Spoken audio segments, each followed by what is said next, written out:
fairly ferocious man-eating creature, Awesome. which is the Let me squeeze in. which is the reputation I've got. Which is the reputation that we've sort of given this animal. All right, it doesn't really deserve it. Okay, when you start looking at how many people actually die each year from this animal, you start to realise that this animal isn't really everything we say it is. So folks, in Australia, one person every 2 years gets killed by a crocodile. All right, so it doesn't happen all that often. So since about the 1970s, we've had about 40 people get killed. Is that right? 23 people. Sorry? How many people since the 1970s? What did you say? I said 40. Ah, 23. 23. I just did the maths real quick, didn't make sense. Oh, all right, I got her.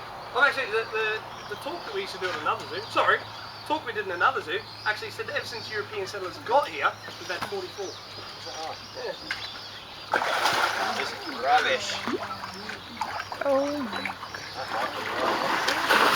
Whoa. Okay. So this is the girl. This doesn't usually happen because the pond's extremely full. So she's able to come right out. But folks, this is, I guess, a good way for you guys to see this animal up close. Right, so being a female, that's about as big as she gets.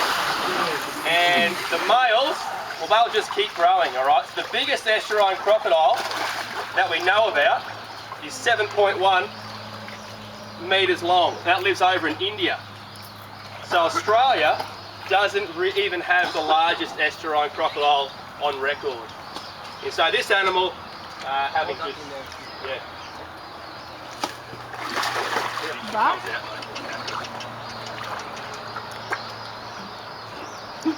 So this animal is actually found from India, right down through Asia and the Pacific area, and down into Australia. So it's an animal that it's the most widely distributed of all the crocodilian species, and it's an animal that we here in Australia sort of can't claim as our own, despite our best efforts. So you've probably heard this animal being called as the Australian saltwater crocodile. That's a crap name. Come here.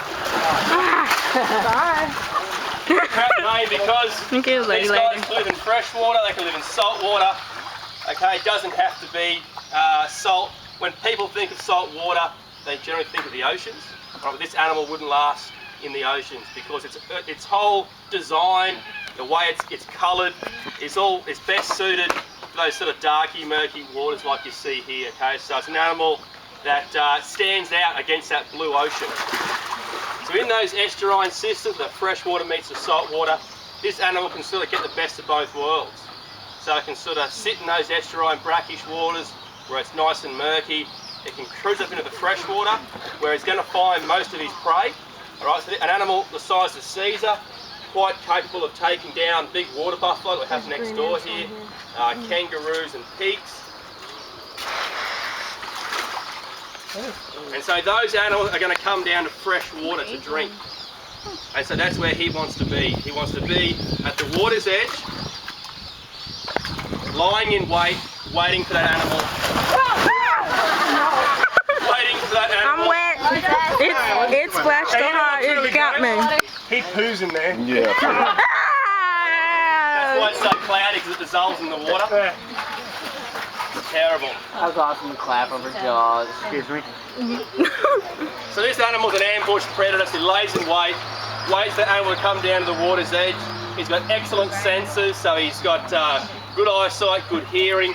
On his jaw are a whole heap of black dots, and they pick up vibration. Okay, they're their nerve endings, and they pick up vibration. So things like footsteps, or in a water buffalo's case, the hooves, he can detect that, and he can pinpoint with great accuracy where that animal is. And so as far as this animal being a predator, it is excellent. Okay, second to none in these estuarine waters. And so as far as Australia is concerned, it is our apex predator in our river systems. In Queensland, you'll find them up the east coast, as far south as about Gladstone, which is sort of south of here. You guys have just come from the south, haven't you? And going north? Is that right? Yeah. Yeah, so you're sort of now moving into crocodile country, as we sort of call it. So the further you go north, the greater in abundance these animals are, and they occur across the Northern Territory into the top half of Western Australia. In Queensland, we're very lucky because that great dividing range, which is a mountain range that runs along the coast of Australia, stops these animals going inland. Over here, mate. Yeah. It's like, I'm gonna get you. Yeah, more dinner. Stand up again, dude.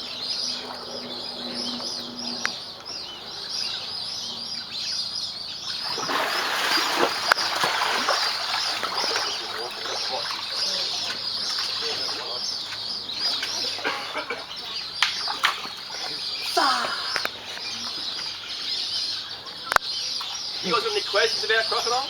Why are you provoking her? He's just Because I'm just a cruel person. Come on.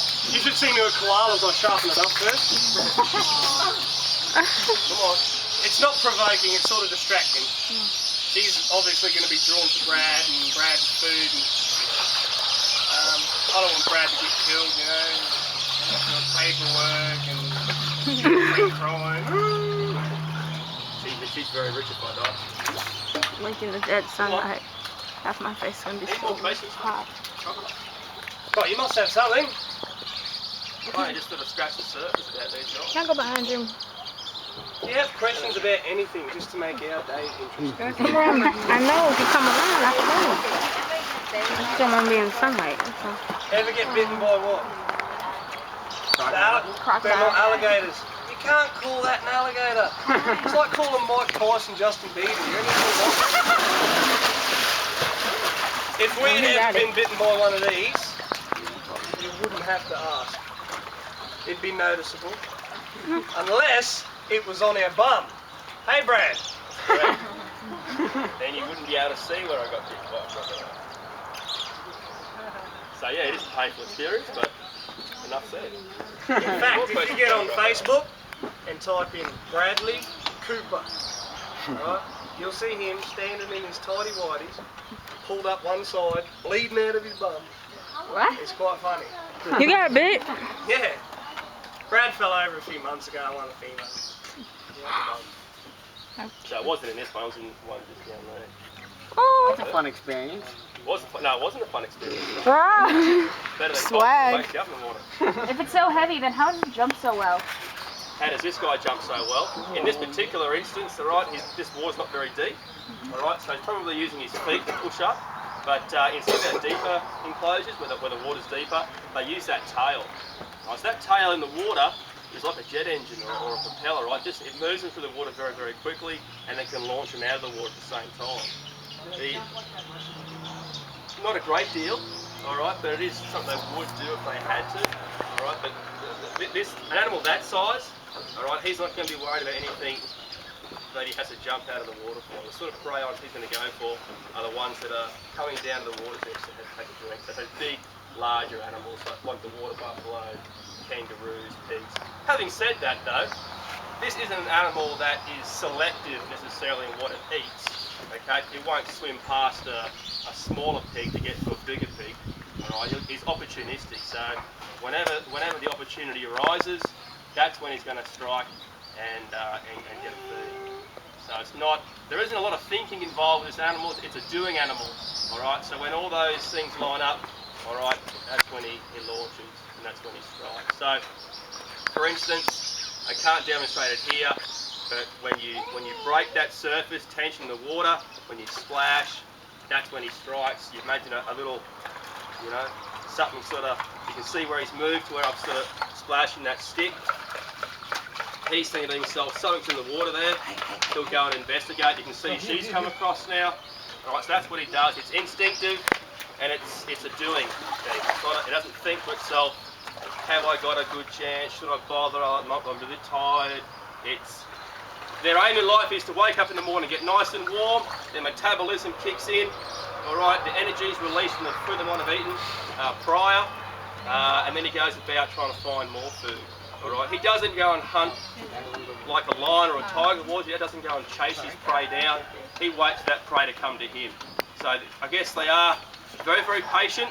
Oh Because of God, that, they They are, I disappeared. guess, ultimate survivors. They've been around for millions of years, and they've outlived a whole host of other animals that have perished. All right, but these guys are still with us. So it's a testament just to how good these guys are at surviving.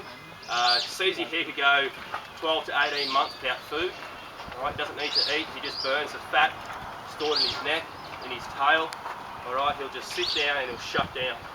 All right, then when conditions get better, he'll go about his business again.